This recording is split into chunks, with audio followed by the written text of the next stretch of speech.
नमस्कार दोस्तों, आज हम देखने वाले हैं मनीष कश्यप जो कि हाल ही में बीजेपी में शामिल हुए हैं, उनके और आरजेडी की प्रवक्ता कंचना यादव के बीच में एक शानदार डिबेट। मनीष कश्यप ने अपनी पहली डिबेट में भाई भौकाल मचा दिया। तो डिबेट बहुत ही मज़ेदार होने वाली है, इसलिए आपसे रिक्वेस्ट है कि वीडियो को अंत तक जरूर देखना। वीडियो बहुत शानदार है। वीडियो पसंद आता है तो वीडियो को लाइक करके जाना, चैनल पर नहीं हो तो चैनल को सब्सक्राइब करके जरूर जाना। फिर मेन वीडियो शुरू कर लेते हैं, देखते हैं क्या क्या हुआ वीडियो में। बैठे हुए हैं वकील हैं आप। Sir my question is for BJP कि सर बीजेपी अपने वादे निभाती है ये कहती है, लेकिन अभी उन्होंने क्या कहते हैं सिक्किम को और मणिपुर और जो क्या कहते हैं हमारे कुश्ती के भाई बहन थे कुश्ती, उनके ऊपर कुछ नहीं कहा। बिना कांग्रेस की बातें गिनाए बीजेपी का स्टैंड क्या है? बीजेपी का स्टैंड क्या है? जो है उनको क्लियर कर देना चाहता हूं जी, कि जी, नरेंद्र मोदी जी जब देश के प्रधानमंत्री बने तो इकोनॉमी के मामले में भारत 10वें नंबर पे था, आज चौथे नंबर पे है और 5 साल के अंदर भारत जो है तीसरे नंबर पे आने वाला है। 5 साल के अंदर भारत जो है तीसरे नंबर पे आने वाला है। पर कैपिटा इनकम जो है भारत का ग्रो किया है, शेयर मार्केट जो है भारत का ग्रो कर रहा है। और तो इन मुद्दों पे रहिए, हिंदू मुसलमान क्यों? देखिए आप लोग आरोप क्यों लगाते हैं कि तुष्टीकरण करते हैं ये लोग? विपक्ष की गलती है और विपक्ष जो है हिंदू मुसलमान पे लेके जाता है। जब राम मंदिर का निर्माण होता है, क्या अखिलेश और यादव हिंदू विपक्ष को मुसलमान बुलाया अखिलेश जाता यादव है। कर रहे हैं? क्या अखिलेश यादव हिंदू मुसलमान कर रहे हैं? तेजस्वी यादव हिंदू मुसलमान कर रहे हैं? लालू यादव हिंदू मुसलमान कर रहे हैं? शिवपाल यादव मुसलमान कर रहे हैं? एकदम हिंदू ये लोग मुसलमान करते हैं। ये राहुल गांधी कर रहे हैं। जब राम मंदिर का निर्माण हो रहा था तो तेजस्वी यादव जी अस्पताल ढूंढ रहे थे और उस समय बिहार के वो स्वास्थ्य मंत्री थे और बिहार में ही उनको अच्छा अस्पताल नहीं दिख रहा था। जरा सोचिए, अखिलेश यादव जी को आना चाहिए था। राम मंदिर का निर्माण हो रहा था, निर्माण हुआ, शिलान्यास हुआ, सब कुछ हुआ, वहां पे अखिलेश यादव जी को आना चाहिए था, नहीं आए।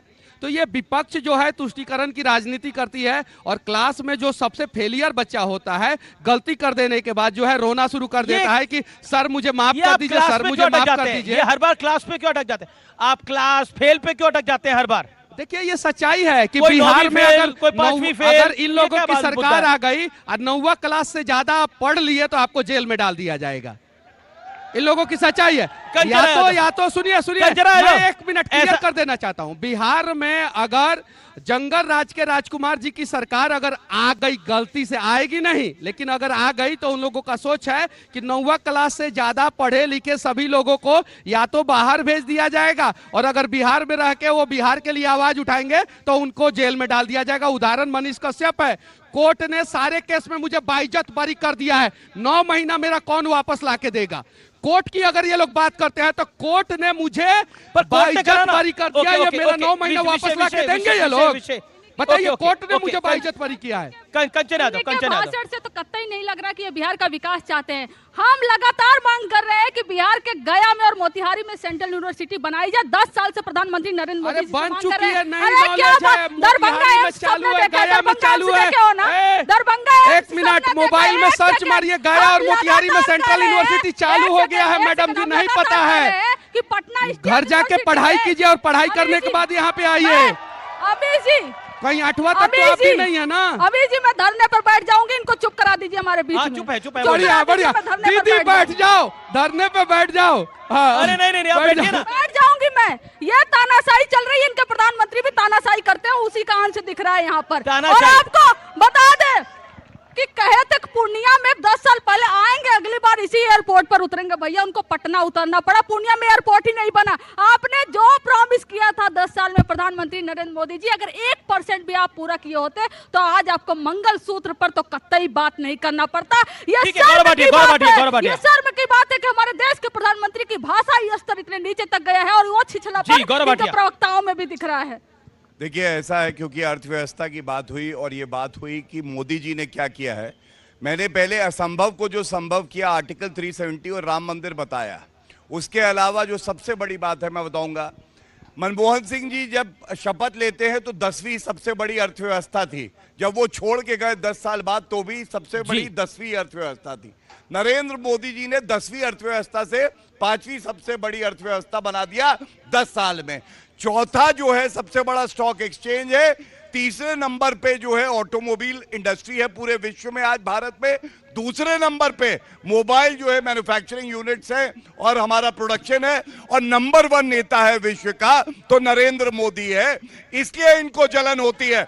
वरना मैं आज एक सवाल पूछ चुका हूं, इन्होंने बताया नहीं यादव परिवार के बाहर का क्यों नहीं अध्यक्ष बनाया। दूसरा सवाल, आप हमारी सीटें छोड़ो, हम तो डंके की चोट पे कहते हैं 400 प्लस, आप अपनी सीटें क्यों नहीं बताते? वो भी कह रहे 300 प्लस, कहा 300 प्लस? कौन से? इंडिया अलायंस कह रहा 300 प्लस हमारी। आपको मैं बताऊं, 300 में से 3 हटा दीजिए, 0-0 आएंगी इनकी 80 और तो फिर चुनाव देखिए, चुनाव तो हो रहा है, उनकी 40 में 0। राजकुमार भाटी, सच घटे या बढ़े, सच न रहे, बिल्कुल झूठ की कोई इंतहा ही नहीं। अब जब फेंकनी है तो कितनी फेंकते रहो। अब बड़े मियाँ तो बड़े मियाँ, छोटे मियाँ सुभान अल्लाह। बड़े वाले जितनी फेंकते हैं उनसे लंबी लंबी ये दोनों फेंक रहे हैं। मियाँ तो सारे उधर हैं। हम तो सीट तो केवल 2 लोग बता सकते हैं कितनी किसकी सीट आएंगे, या तो कोई ज्योतिषी बता सकता है या जिसने कहीं सेटिंग कर रखी होगी वो बता सकता है। हम तो इतना कह सकते हैं। गलत कह रहे, एक मिनट, हम तो इतना कह, ये बीच में लगातार बोलते हैं। इनकी आदत पता नहीं खराब है या इन्हें कह के भेजा जाता है कि इनकी बात मत सुनने देना, बीच में चिल्लाते रहना। नहीं आप बोले परिवार में हम तो नहीं बोलते, एक शब्द नहीं बोले हम इनके बीच में। आपका अधिकार मरने नहीं देगा अमीश देवगन। देखिए, सीटें कितनी आएंगी इसकी दावेदारी हम नहीं कर सकते, लेकिन हम इतना कह सकते हैं, हम उत्तर प्रदेश की 80 से 80 सीटों पर बहुत मजबूती के चुनाव लड़ रहे हैं, मजबूती के साथ, और मुद्दों के आधार पर जनता हमारे साथ है। आज ही कल्याण सिंह जी के गांव में बीजेपी के बूथ अध्यक्ष कह रहे हैं, आज पोल हुआ है, मीडिया के सामने कह रहे हैं कि कल्याण सिंह जी का गांव है कि मैं बीजेपी का बूथ अध्यक्ष हूं, लेकिन मैंने सतीश गौतम को वोट नहीं दिया अलीगढ़ सीट पे। यह हालत इनकी हो गई है। हम कितनी सीटें जीतेंगे ये तो 4 जून को पता चलेगा, लेकिन हम बीजेपी की सरकार नहीं बनने देंगे, ये हमारा दावा है। तो सरकार, अच्छा ठीक है, सरकार बन गई, अगर आपकी सरकार बन गई तो यही सवाल है ना, सरकार बन गई, इंडिया अलायंस की सरकार बन रही है, तो प्रधानमंत्री कौन बन रहा है? अखिलेश यादव या राहुल गांधी या तेजस्वी यादव ये सवाल या अरविंद केजरीवाल? ये सवाल आपको देश के संविधान निर्माताओं से पूछना चाहिए, संविधान विदों से पूछना चाहिए। अरे आपकी राय क्या भाई? मैं बता रहा हूं, होना चाहिए कि नहीं होना चाहिए? मैं आपके सवाल का जवाब दे रहा हूं। इसका जवाब कौन जानना चाहता है? हाथ खड़ा करे जो जानना चाहता है देश का अगला प्रधानमंत्री कौन होगा। कितने लोग जानना चाहते हैं? देखिए सर, अमीश जी, मोदी जी, अमीश जी, केवल मोदी जी, मैं आपके सवाल का जवाब तो दे रहा हूं। हाँ 10 सेकंड। भारत का संविधान और भारत की चुनाव प्रणाली 543 सांसदों का चुनाव करती है। फिर चुनाव के बाद वो सांसद अपना नेता चुनते हैं, वो प्रधानमंत्री होता है। भारत के संविधान में आपके बोलते ही बिजली चमक गई। आप गैर संवैधानिक व्यवस्था चलाना चाहते हैं। कैसे बन गए? नेहरू जी कैसे बन गए? इंदिरा गांधी कैसे बन गई? राजीव गांधी पहले प्रत्याशी कैसे हो गए? प्रधानमंत्री के कैंडिडेट कैसे हो गए? आप ही बताइए ना, जरा बताइए। संविधान का हत्या करने वाले हत्यारे लोग जो हैं वो आज संविधान की दुहाई दे रहे हैं, और जब हम उसको कोट कर देंगे तो कहेंगे कि हम धरना पे बैठ जा रहे हैं। जरा बताइए, ऐसा नहीं चलेगा भाई।